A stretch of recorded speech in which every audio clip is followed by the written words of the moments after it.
నమస్తే. ఇప్పుడు మీరు చూడబోతున్న వీడియో ఖచ్చితంగా మీకు ఉపయోగపడుతుంది, నచ్చుతుంది కూడా. మరి మీకు నచ్చిన విషయం నాకు తెలియాలి అంటే ఈ వీడియోని మీరు లైక్ చేయాలి, షేర్ చేయాలి, అలాగే మన ఛానల్ని సబ్స్క్రైబ్ చేయాలి. మీ సపోర్ట్ని నాకు అందిస్తారు కదా. ఓకే, ఇప్పుడు వీడియోని స్టార్ట్ చేద్దాం. నేను మీ జయశంకర్ సిస్ట్లా. మన పిల్లలకి పుట్టిన తేదీని అనుసరించి బలమైన సంఖ్యాబలంలో పేరు పెడదాం. సమాజానికి దేశానికి బలమైన పౌరులనిద్దాం.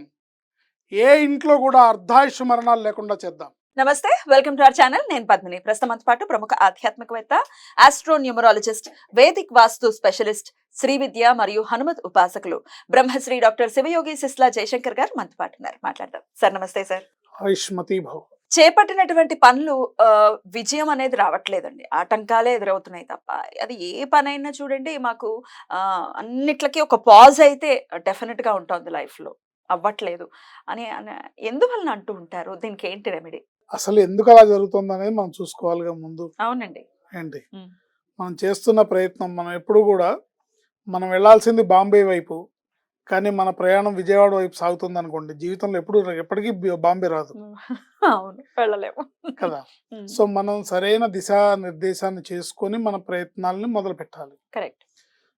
దానికి మనం చేస్తున్నది కరెక్టేనా కాదా? ఇప్పుడు మనకు ఒకటి ఇష్టం ఉంటుంది, మనం దాన్ని ప్రయత్నం చేస్తుంటాం, కానీ అది మనకు మంచిదా కాదా భగవంతుడు ఆలోచిస్తుంటాడు. మనకి ఇష్టం అవ్వడం వేరు, అది మనకు మంచిదా కాదా అనేది వేరు. కరెక్ట్. సో అందుకని ఫస్ట్ ఆఫ్ ఆల్ అసలు మనం చేస్తున్న ప్రయత్నం కరెక్టా కాదా అని నిర్ధారించుకొని, లేదు నాకు ఇదే కావాలి, ఇదే ప్రయత్నం చేస్తున్నాం అంటే కనుక మనం చెప్పే రెమెడీస్ వాళ్ళకి పనిచేస్తాయి. అనేక రకాల మంది ప్రయత్నాలు చేస్తుంటారు. కొంతమంది ఉద్యోగం కోసం ప్రయత్నం చేస్తుంటారు, కొంతమంది వివాహం కోసం ప్రయత్నం చేస్తుంటారు, కొంతమంది మార్కెటింగ్ రంగంలో ఇళ్ళు భూములు అమ్మడానికి రియల్ ఎస్టేట్ మార్కెటింగ్ కోసం ప్రయత్నాలు చేస్తుంటారు, కొంతమంది వాళ్ళ టార్గెట్స్ అంటే వాళ్ళ బాస్ ఇచ్చిన టార్గెట్స్ని రీచ్ అవ్వడానికి ప్రయత్నాలు చేస్తుంటారు. కొంతమందికి సినిమా రంగం అంటే ప్యాషన్ ఉంటుంది, ఆ ప్యాషన్లో వాళ్ళకు వాళ్ళు ఊహించేసుకొని, ఈ మాత్రం డైలాగులు నేను రాయలేనా, ఈ మాత్రం కథ నేను రాయలేనా, ఈ మాత్రం యాక్టింగ్ నేను చేయలేనా అని ప్రయత్నాలు చేస్తుంటారు. తప్పులేదు, అంటే ప్రయత్నం చేయకుండానే ఎవరు ఉన్నత స్థానానికి వస్తారని మనం అనుకోం. కానీ అసలు నాకు జాతకంలో ఇది ఉందా లేదా, నేను ఆ స్థాయికి వెళ్ళగలిగిన డైరెక్టర్ని అవుతానా లేదా, నేను ఆ స్థాయికి వెళ్ళగలిగిన నటుడిని అవుతానా లేదా అని ఆలోచించుకోవాలి. కరెక్ట్. అట్లా మనం చేస్తున్న ప్రయత్నాల్లో మనం చేసేదే కరెక్ట్ అని మొదట మీరు ఒక నిర్ధారణకు వచ్చిన తర్వాత అప్పుడు మనం చేసే రెమెడీస్ పనిచేస్తాయి. డెఫినెట్లీ. కొంతమంది 6 నెలలు ఒక దాంట్లో, తర్వాత మళ్ళీ ఇంకోటి అసలు స్టెబిలిటీ లేకుండా కొంతమంది వ్యవహరిస్తుంటారు. అదే, ఇది అవగాహన రాహిత్యం. వాళ్ళకి ఏం కావాలో వాళ్ళకే తెలియదు. ఎగ్జాక్ట్లీ. సో ఆ టైంలో ఏది మంచిగా అనిపిస్తే అది చేస్తుంటారు. పూర్తిగా ప్రయత్నం చేయకుండానే సగంలోనే ఇది కాదులే, ఇది మన వల్ల కాదులే, this is not our cup of tea అని వదిలేస్తుంటారు. సో ఇలా చేసుకుంటూ ఉంటారు.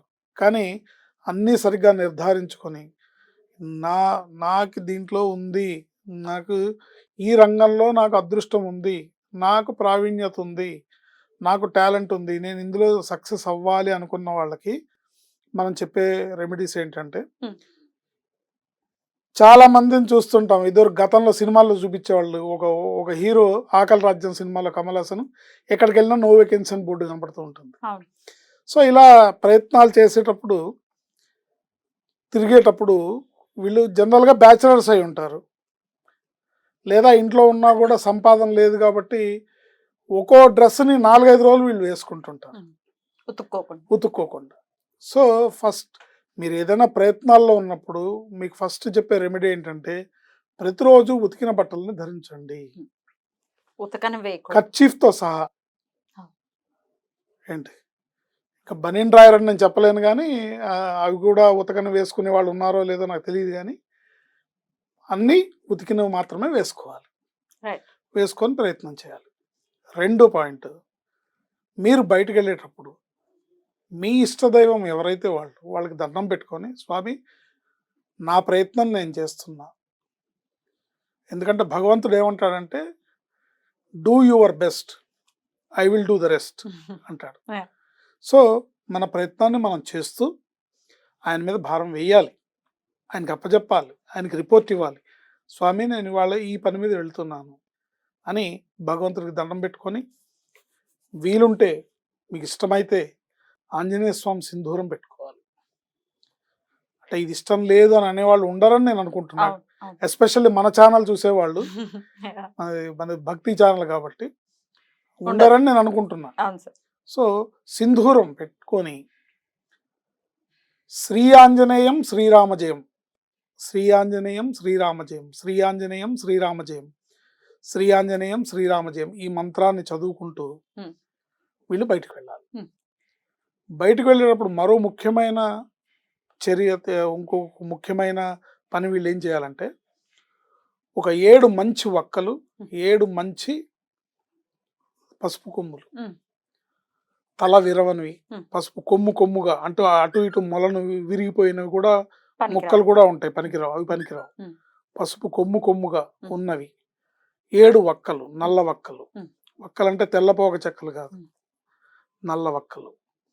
7 వక్కలు, 7 పసుపు కొమ్ములు ఒక జిప్లాక్ కవర్లో పెట్టుకొని జేబులో పెట్టుకోవాలి. పెట్టుకొని సింధూరం పెట్టుకొని శ్రీ ఆంజనేయం శ్రీరామజయం, శ్రీ ఆంజనేయం శ్రీరామజయం అనుకుంటూ వెళితే తప్పకుండా మీరు చేస్తున్న పనుల్లో విజయం లభిస్తుంది. మీరు చేస్తున్న కార్యక్రమాల్లో యత్న కార్య ఫలసిద్ధి లభిస్తుంది. దీన్ని ఏమంటారంటే యత్న కార్య ఫలసిద్ధి.